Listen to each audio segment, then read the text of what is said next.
everyone, welcome back to my channel. Thank you so much for clicking on this video and for being here today. Say hello, baby. Leo's tired, so he might not be as active in this video. But yeah, guys, so thank you so much for tuning in for another video. If you are new here, my name is Jordan and I lost 140 pounds, which is why I'm talking about weight loss today. He's barking at himself. Do you see him? He's trying to fight his fucking reflection. Leo! That's you! But yeah, so I have undergone massive weight loss myself, which is why I'm talking about weight loss today. Today's video is about the 5 things I stopped doing to lose weight. So these are all things I did do prior to actually successfully losing weight. And I am very excited. Okay, babes. And I am very excited to share them with you today because I have quite a few backstories, which I think are super interesting. But guys, before we jump into it, I do have really exciting news. I don't even know how to bring it up. Like, my brain is just so all over the place because I've just been so stressed, been doing so much stuff.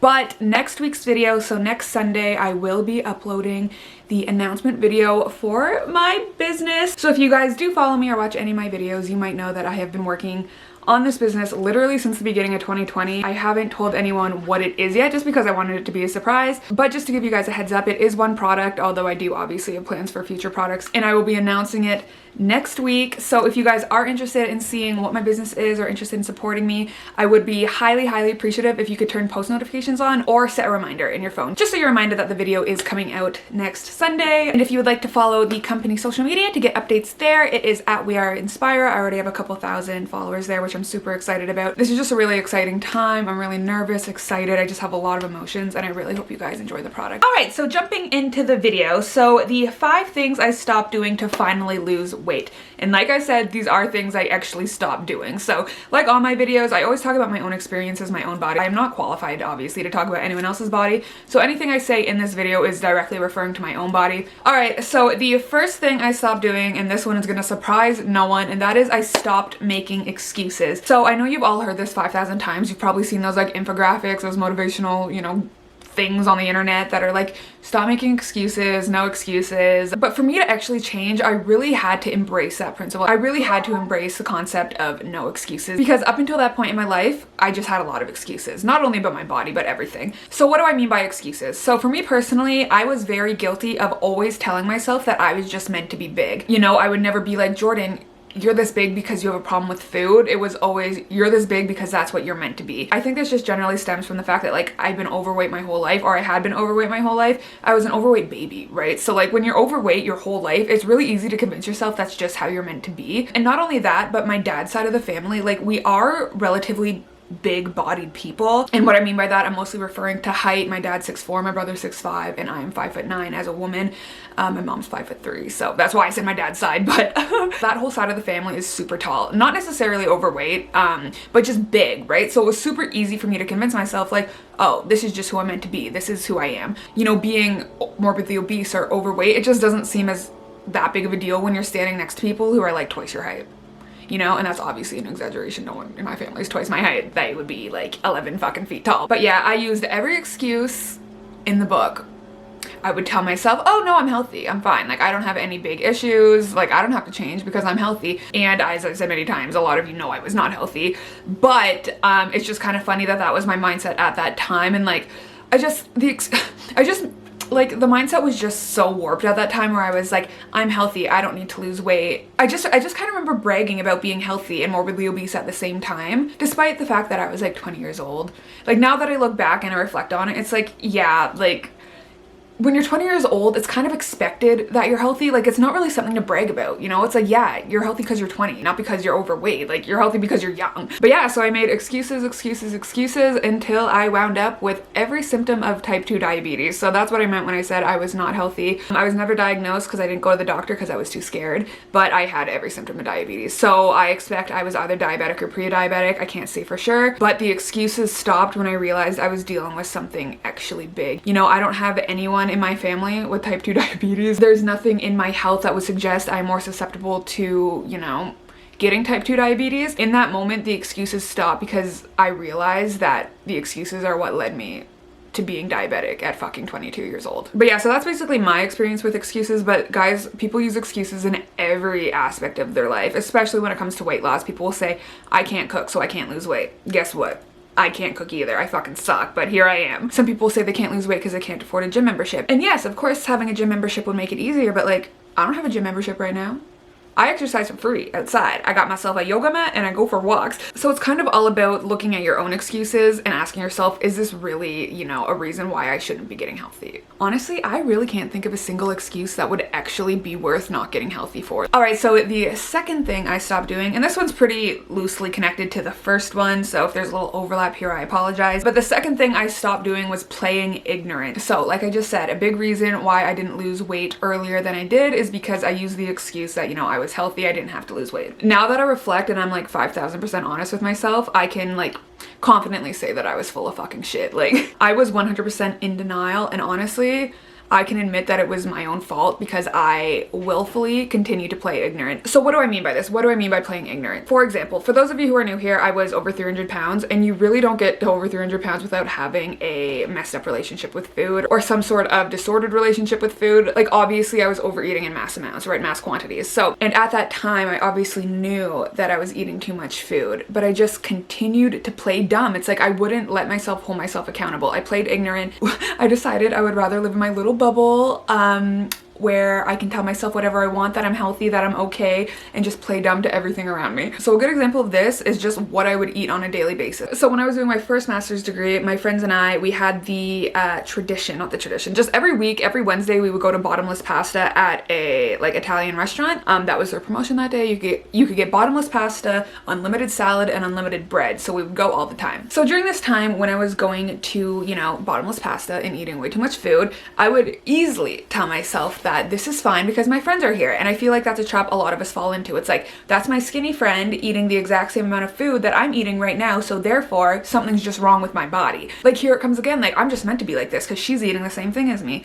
But if I'm 100% honest with myself, 1000% honest with myself, no bullshit, no playing ignorant, I know and I knew that we did not eat the same amounts of food. Because yeah, maybe at the restaurant we would eat the same amount, but I knew I was taking home leftovers. I knew I was taking home 2 extra loaves of bread, and I knew I was taking home extra salad. Basically, I knew the second I got home from that dinner, I was gonna eat the leftover pasta, the leftover bread, and the leftover salad that night. So I knew that, and I also knew, seeing my friends in agony because they ate too much, I knew they would not be doing the same. So their leftovers, I knew they would be eating the next day. Like, I just played dumb. Something I used to do every day walking home from school, there was a convenience store, and like every single day I would get a tub of ice cream, like a tub, and I would eat it every single night. Like, I just chose to remain ignorant. I chose not to look at nutrition. I chose not to do more research, and I chose to believe that it was okay for me to be eating a tub of ice cream at night, a pizza every night. Like, yes, I would see my skinny friends, they would eat the same thing as me for lunch, and then I would curse the universe and be like,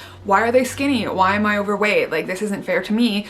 While simultaneously ignoring the 8,000 other things I ate that day, like the tub of fucking ice cream, the whole pizza I got for dinner. Like, basically what I'm saying is I kept making a bunch of decisions I knew were not good for my health, but I just chose to ignore them, and I chose to remain ignorant. I chose not to do research. I chose to just live my life the way I wanted to. I didn't want to go on the internet and, you know, have someone tell me that my eating habits were unhealthy. I just chose to live in ignorance. Look at your life right now, and not just in weight loss, like in general. Look at your life right now, and then just be honest with yourself. Is there anything you're lying to yourself about? Is there anything you refuse to admit? Because for me, I refused to admit I was killing my body, and I ended up with type 2 diabetes. So what did I do? I switched it around. I stopped pretending I was incapable of doing research on nutrition. I was a fucking master's student. I had a computer. I had all the information in the world, and I stopped lying to myself. I stopped saying, you don't know anything about this and you don't need to learn, and I started saying, why don't we understand what we're putting in our body?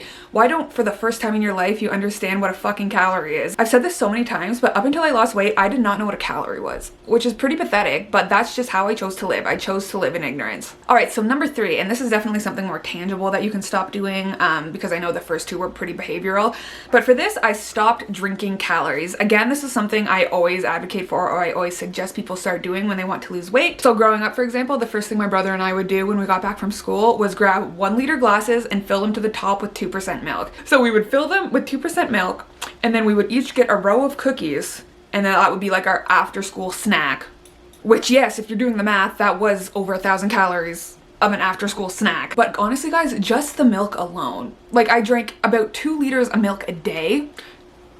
2 liters of milk a day, 2% milk a day, which, I don't know, probably equates to like 1,200 calories. 1,200 calories just for milk. And you know that milk didn't fill me up. You know I wasn't replacing meals with that milk. Hell no.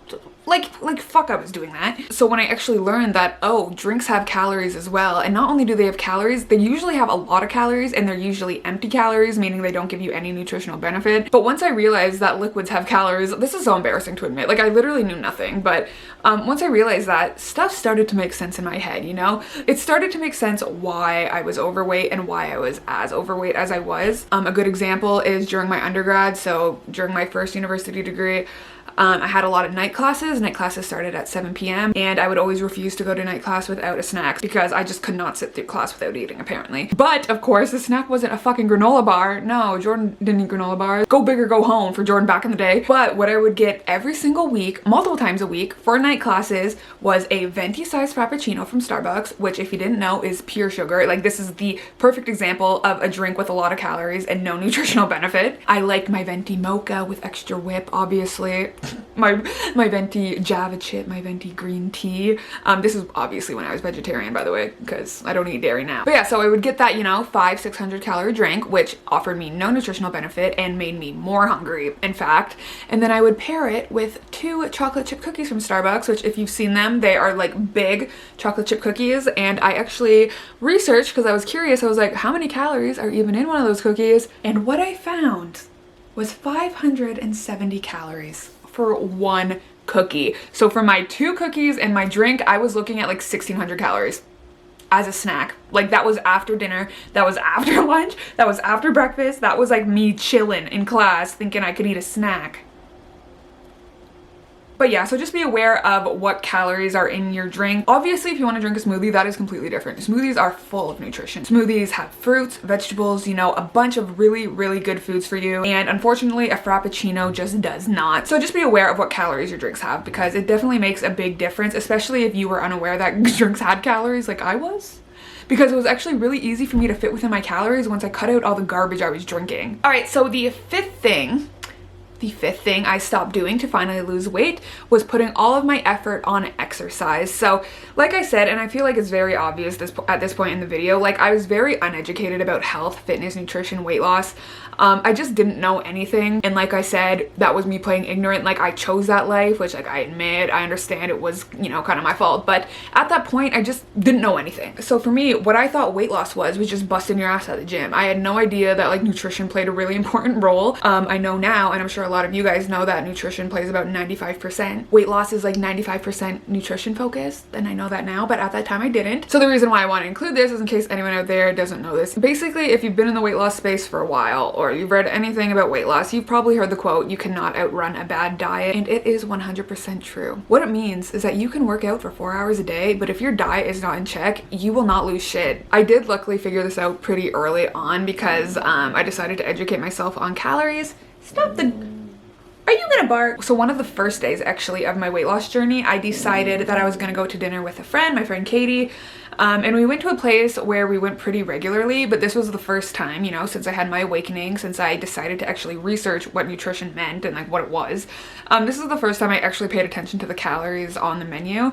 So this is like one of the first days I went to the gym. So I was obviously going into the dinner wanting to be relatively clean because I didn't want to undo my hard work. So we sit down and I look at the meal I usually got, and it was like something ridiculous, like 2,500 calories. And in that moment I was like, oh, so if I order this, all that exercise I did this morning was for nothing because this is so calorically dense. And that was kind of when I realized like I had to make changes in my nutrition. I had to learn how to like, you know, make something in the kitchen. And to this day, guys, I am not a good cook. I cannot cook, but I make it work, okay? So if you're not a good cook, don't worry. Like I eat the same things every day. I worked really hard at finding alternatives to things I love that were less calorically dense. And I just really, you know, focused on learning about nutrition. What are macros? What are micros? Like what should I be eating? Not only like what's gonna make me lose weight, but also like what's good for me. Like I had no idea. So if you are someone who is like me, who has very little knowledge of nutrition, the most important thing I can recommend to you is to learn. I know it's not fun to learn. I know it's boring. I know it involves research, but once you learn, life just gets easier. Like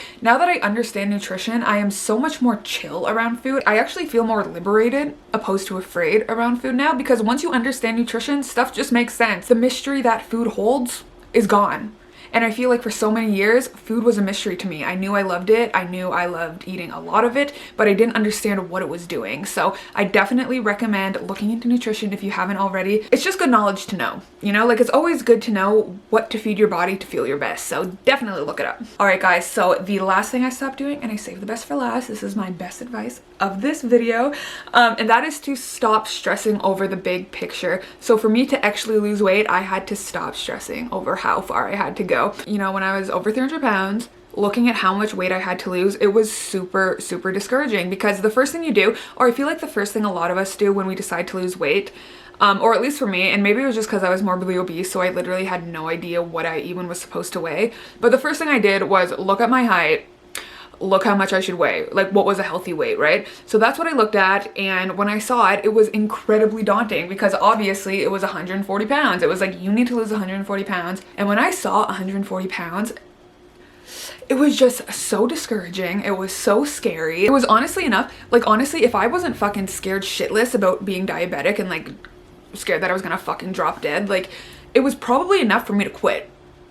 And I feel like a lot of people fall into that trap. They like look at how much they have to lose, and it's like such an immense or such a huge number that they just get scared, and they're like, there's no point, you know, like I'm not even gonna try, this is gonna take years, like I would rather live my life eating whatever the fuck I want instead of trying to lose weight for 2 years or whatever. But if you are in that mindset, something you have to remember is that time is gonna pass regardless of if you lose weight or not. So yes, let's say you have to lose 100 pounds. Will that 100 pounds take you 2 years to lose? Maybe, but are those 2 years gonna pass regardless? Yeah. So in 2 years from now, would you rather be like, hell yeah, I started losing weight 2 years ago and now I am happy and healthy in my body? Or do you want to be 2 years from now and you'd be like, oh shit, if I had started 2 years ago, I would be where I want to be, but I didn't start, so I have to start now. But yeah, so I stopped stressing over the big picture, and ways I did this. So what I actually did when I was losing weight is I started making little goals or little celebrations for smaller goals. And the reason why I did this is because, like I said, losing 140 pounds I knew was going to take a while, and I needed something to celebrate before I got to that goal. Otherwise I wouldn't feel like I was accomplishing anything. So some things I used to do, and you can go back on my Instagram and see all these posts. That's the thing I love about my Instagram. For a lot of you who don't know, like my Instagram started as a place where I documented my weight loss journey. So like the first photos are literally me when I was overweight, learning how to lose weight. So what I used to do is I actually used to buy clothes that were a size or two smaller, and then I would motivate myself to lose weight by being able to one day fit in those clothes. I can't even tell you how great it felt,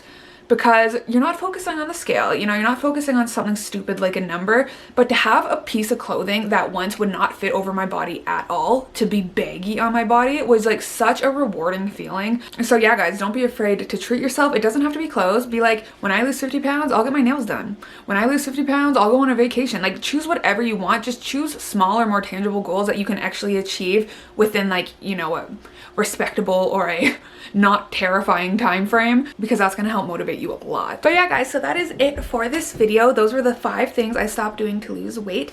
As always, I would love to see your comments down below. In one of the last videos I did, you guys were so amazing with comments, and you have so much great advice, and people were just talking and appreciating it, and like I love to see it. So please, if you have any advice, leave it down below. It helps so many people. Yes, I've already lost weight, but remember, the people who are watching my videos usually want to replicate that success. So any advice you have, please leave down below. We are all in this together. Please remember to mark your calendars for next week for my business announcement, and I will see you guys in my next video. Okay,